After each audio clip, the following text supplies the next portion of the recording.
How's it going, fellas, and welcome to the channel where I kick back, relax and talk NBA 2K21 Next Gen. And today I'm finally, fellas, going to be reviewing, reacting, ranting and raving about the NBA 2K21 Next Gen Mycareer. It was an utter disgrace. Old gen, current gen, whatever you want to call it, the Mycareer was a disgrace. Other than a 2-hour prelude, it was pretty much just game after game of monotonous crap. But was Next Gen different? Was Next Gen the step that we needed to take Mycareer to the next level? So over the next few minutes, I'm going to be talking about all my thoughts and opinions when it comes to the Next Gen Mycareer. If you like that sort of stuff, leave a like, hit the subscribe button. I am on the road to 2,000 subscribers, so hitting that subscription button would really help out. But anyway, guys, I've talked and raved long enough. Let's get into it. Let me start off by saying I thought Next Gen would take Mycareer to the next level. It did not. I really did think that the sky was the limit for Mycareer. Maybe next year, who knows, fellas, because I do think 2020 did hit Mycareer pretty hard. With all the stuff that's going on in the world and all that sort of stuff, I do believe that Mycareer took a big hit because I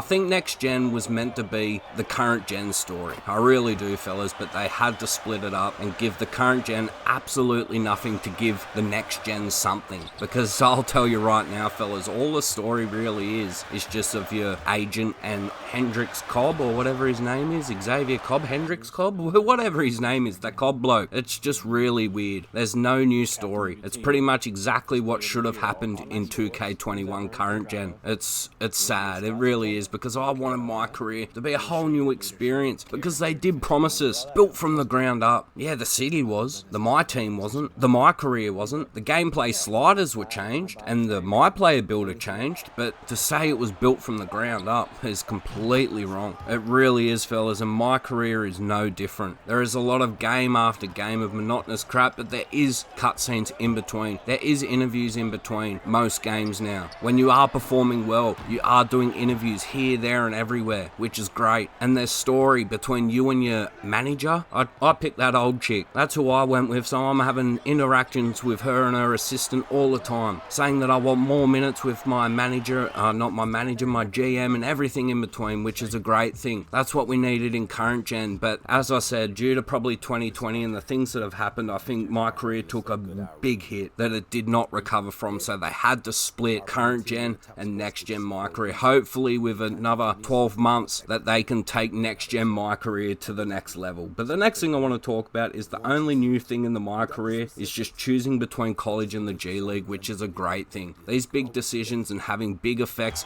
of getting park fans or fans in the park or whatever you want to call it, or more fans in NBA games, and actually having crucial things that make up your career affected by these decisions. It's a great thing. The more that 2K add to this, the better. We want more and more. One cool thing about the G League was the cool characters from the older 2Ks where you play with AI, ATM and all that sort of stuff. All the old enemies or nemesises were on your team, and then all the old 2K players or all your old My players were on the team against you in the showcase final. It was a great thing to see. Sorry for the spoilers, fellas. One thing I do have to say about the story is I'm still playing the story, and it's weird that Chris Smooth is getting different cutscenes that I haven't seen yet, or he got when I didn't get them. Like at the start of his career, he'll talk to the agent or the reporter chick and she'll tell him about all the interviews and stuff, and then Hendrix Cobb will come up and start talking to him. I never got that cutscene. I don't know whether it comes later in the thing because I'm not doing as well because I'm only a 60 overall, trying to play it on Hall of Fame.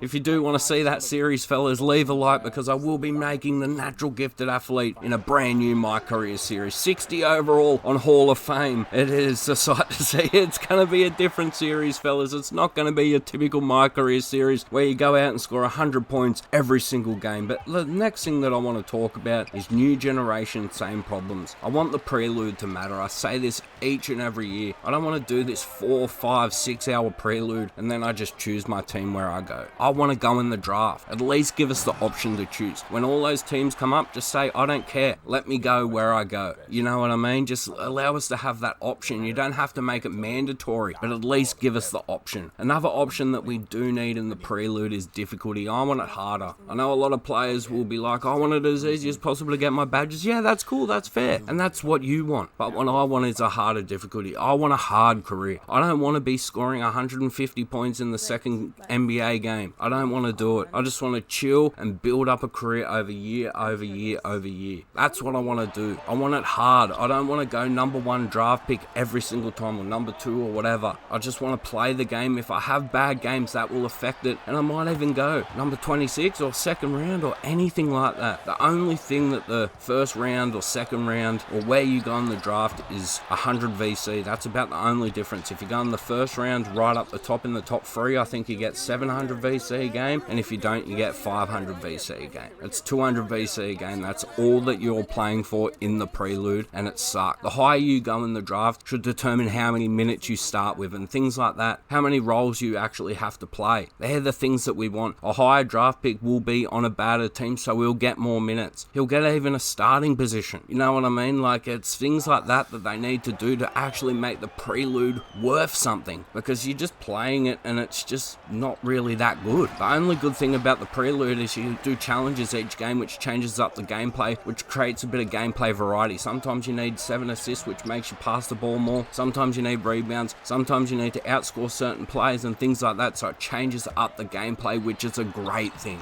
So the next thing I want to talk about is just the AI defending screens. My god, they had a whole blog post that AI is now going to be able to defend screens. It's even worse. It really is, fellas. If you just want to score basket after basket, if you're 85 overall, just do pick and roll, pick and roll, pick and roll, throw the alley or just run around the players. That's all you need to do. It's as simple as, fellas. The AI, even though Mike Wang stated in that blog that AI has been overhauled, the screen defense and everything in between has been overhauled, it hasn't, fellas. It's probably, as I said, worse than ever. So the next thing I want to talk about is what's good about the Mycareer. The gameplay, fellas. The gameplay.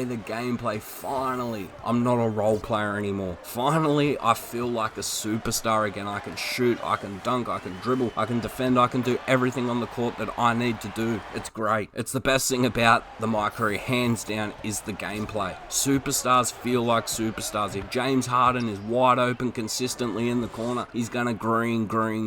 But if somebody else that isn't a 3-point shooter is wide open in the corner, they're gonna miss. They will hit sometimes on Hall of Fame, but most of the time they will miss. It will matter who's shooting the ball. So if you have bad teammates, you're gonna have a bad experience, fellas. Trust me, I'm with the OKC Thunder and we're having a struggle out there, fellas. It really is. It's a grind. It really is, fellas. If you don't have superstars on your team, like, you will notice when LeBron's on the court. He will get the ball. He will be faster. He will be stronger. He will be better than 99% of the players on the court. Trust me, fellas. Completing challenges for incentives is great, but they just run out too quickly. There's not enough of them. The more the merrier. The more VC that we can earn, the better. It really is, fellas, but they do run out fairly quickly. I haven't got them all yet, but hopefully when you get higher in the tiers, you get more and more incentives, which earns VC faster and allows you to upgrade your character faster, which is a great thing, because that's one bad thing. The badge progression and the actual upgrading your player is a grind. Trust me, fellas, I'm doing it from level 60, no money spent on one of my characters, and it's a grind. The best thing is the load times, fellas. Whoa, it's not a best thing, but it's a really good thing, because as soon as you click the button, you're in the game, you're in the action, ready to play. You don't have to sit and wait for a 2K TV for 15 minutes just before you even get into a Mycareer game. I'm stuttering and ranting and raving, fellas, but it's the truth. The load times make this game fun and makes it immersive, because you, as I said, you click the button, you're right in the action, you're ready to play, you're shooting around within a click of a finger. Like, it's great to see, and that's just thanks to the PS5, fellas. The load times are one of the best things about the PS5 in general, and it's no different about 2K21 next gen. But my final thoughts, fellas, I've been ranting and raving for about 10 minutes now. I'll get this over quick, but at the end of the day, if you're looking for innovation, it's not here, fellas. Maybe next year when they've got an extra 12 months, but it's really not here. Is it better than last year? Or old gen, current gen, whatever you want to call it? Probably not. It was probably what we deserved on current gen, on old gen. That's what it was. It was the game that we were expecting on current gen for next gen. It was disappointing, but the gameplay held it together. I'm enjoying when I'm actually on the court, but off the court, there is no innovation at all. Should you bother with 2K21 next gen? Maybe, fellas, but expect to throw a little bit of VC in. You have to, fellas, if you don't want to grind, because it is hard to grind at the start. Throw in 30 bucks, get your shooting, your speed with ball, and your speed and acceleration up, and the rest you can get up by yourself. So as I said, should you bother with it? If you enjoy Mycareers, give it a go, because it is better than current gen, but don't expect the world. But anyway, guys, I've talked and raved long enough. If you do like these rant raves, leave a like, hit the subscribe button. I am on the road to 2,000 subscribers, so hitting that subscription button would really help out. But anyway, guys, I've talked and raved long enough. I'll catch you later.